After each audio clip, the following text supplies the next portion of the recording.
For every beginning, there is an ending.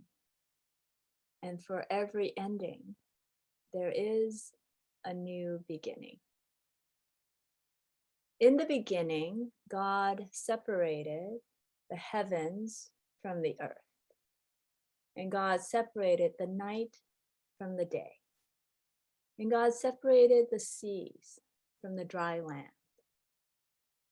And God looked on all of God's creation and said, "This is good." On the sixth day, God made humankind. Of humankind, God did not merely say, "This is good." God said, "This is very good." But humanity got confused. Human beings saw that God had separated the light from the darkness, the waters from the land, the skies from the earth, and thought that separation was our destiny. The boundaries that God set in creation so that life could flourish, now in the minds of human beings, became an idea about being separate from God. And these boundaries now became about who belonged with us, who belonged with them.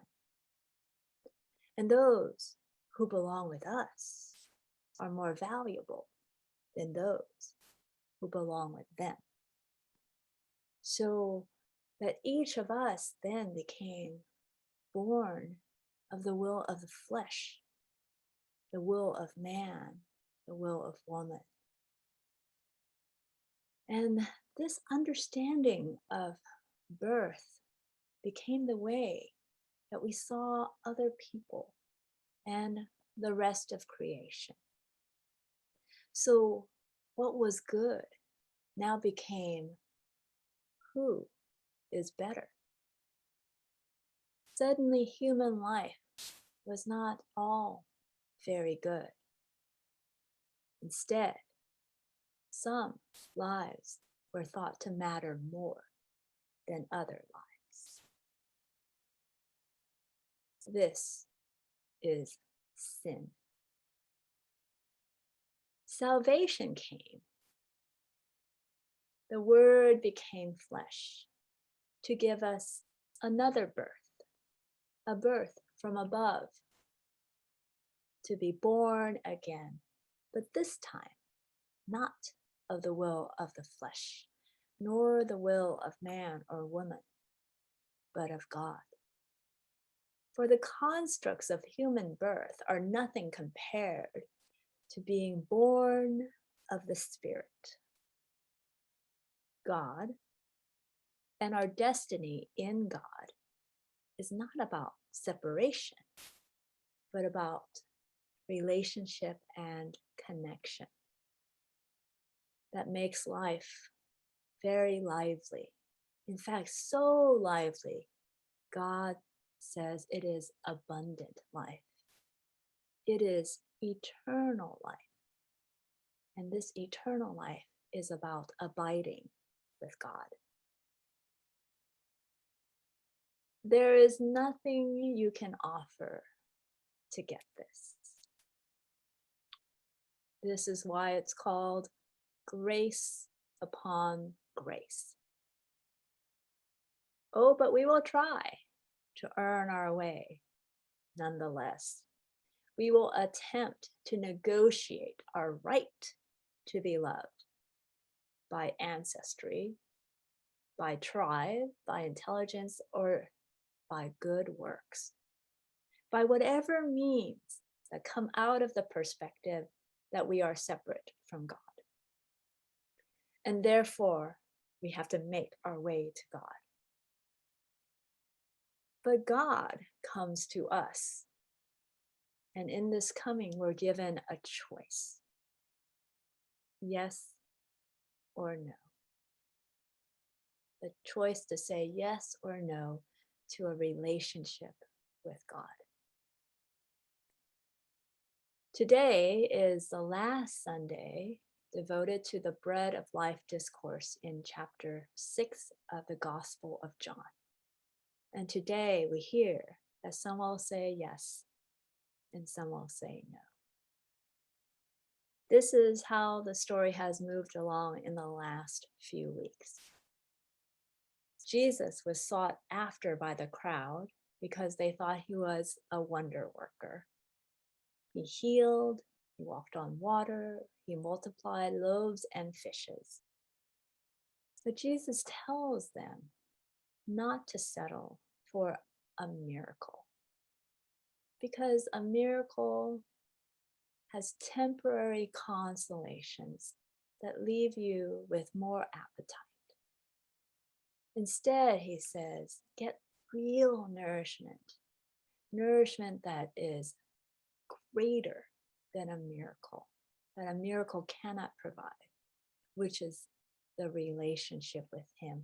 Get him, he says, be nourished with a relationship with him, like a branch that abides in the vine, like a sheep who is led by the good shepherd to verdant grass and living water, like a person who eats bread from heaven. In fact, life with him is so lively, it's like feeding on his very flesh and blood. It is like life pulsating inside this consummation. Yes, this was difficult to understand. Jesus did not make it easy to understand. But it wasn't just the ick factor of eating flesh and drinking blood. It was because by the end of this discourse in chapter 6 of John, Jesus has left the crowd with nothing to offer him, nothing to argue with him about their just deserts. They had appealed to Moses. They had appealed to manna. They had appealed to the logic of the separation of earth and heaven, and they had appealed to their own physical needs. But Jesus insisted. Nonetheless, he persisted that their true need was him, and that he gives them all that they need without cost. This life. He says, come, feed on me. And they are scandalized. This invitation, they say, sounds harsh in their ears. Who can stand it? They say. Who can accept it? They are now in crisis. Crisis, or krisis in Greek, means a time of discernment. This is now their call. What do they say? Do they say yes, or do they say no to this invitation? Many would love to believe that they had more to do with love than what Jesus is saying. Jesus is saying that this love for them is boundless. It's infinite. And there's nothing they can do to earn this love.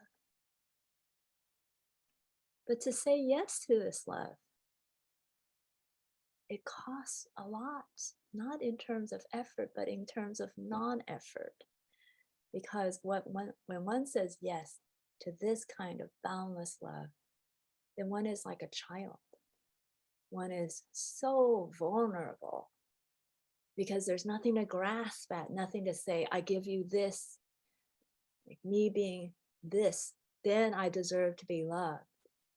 It is utter vulnerability to take this kind of boundless love. There's nothing you can trade for it. And so some, wanting to retain some claim to their power in life, they left. They said no. And Jesus turns to the 12 and says, what about you guys? What do you say? Are you going to leave also? And Peter confesses, where will we go? You are the Holy One of God. We believe you. You have the words of life. Peter's confession will be tested, as we know, again and again, as he faces the immensity of his own love, but wrapped in fear and anxiety and self-perception, and also the grief of watching the suffering of Jesus. He will be tested to say yes again and again, because the process of saying yes is a practice, and he will have to practice. But among them was one who didn't leave, but didn't believe. Perhaps Judas Iscariot was still deciding. He would make his decision on Maundy Thursday, when Jesus washes his feet. Imagine Jesus on the night before he died, taking off his outer robe and tying a towel around his waist and filling a basin of water and kneeling at Judas' feet. And with all the tenderness and love that of eternity will wash his feet. And Judas will look down and see Jesus washing his feet. And he will be undone. This much love, this much vulnerability, he couldn't stand it. Judas wanted to have some claim on his life that did not involve grace. He wanted to point to something and say, I did that. I did it all by myself. I did not need God for that. That one belongs to me. He couldn't stand it. And so after the supper had ended, he walked out. He just left, walked straight into the darkness. And the next time we hear from Judas, we hear about Judas, he has come with the temple police to arrest Jesus. But in the Gospel of John, Judas does not betray Jesus with a kiss. Judas only stands separate from Jesus. He has broken the relationship. The coming of grace disturbs the boundaries between who we think we are and who we are in God. Grace scandalizes the neat separations we have between God and ourselves. And what is more scandalous in this world than to say we didn't earn our way? Not even a little. The Father draws everyone to this crisis, this moment of discernment about the invitation that is being poured out continuously from eternity, from God, which is this invitation to come. Come and abide. Come, beloved, abide in me. Take life from me. Every beginning has an ending, and every ending has a new beginning. The Word became flesh to end the will of the flesh, born of human artifice and human condition. The Word became flesh to give us a new birth. To all who relinquish the will of the flesh, Jesus gives them power to become children of God. And God, who is pouring constantly God's self and calling each by name, come, come, children, come, beloved, come.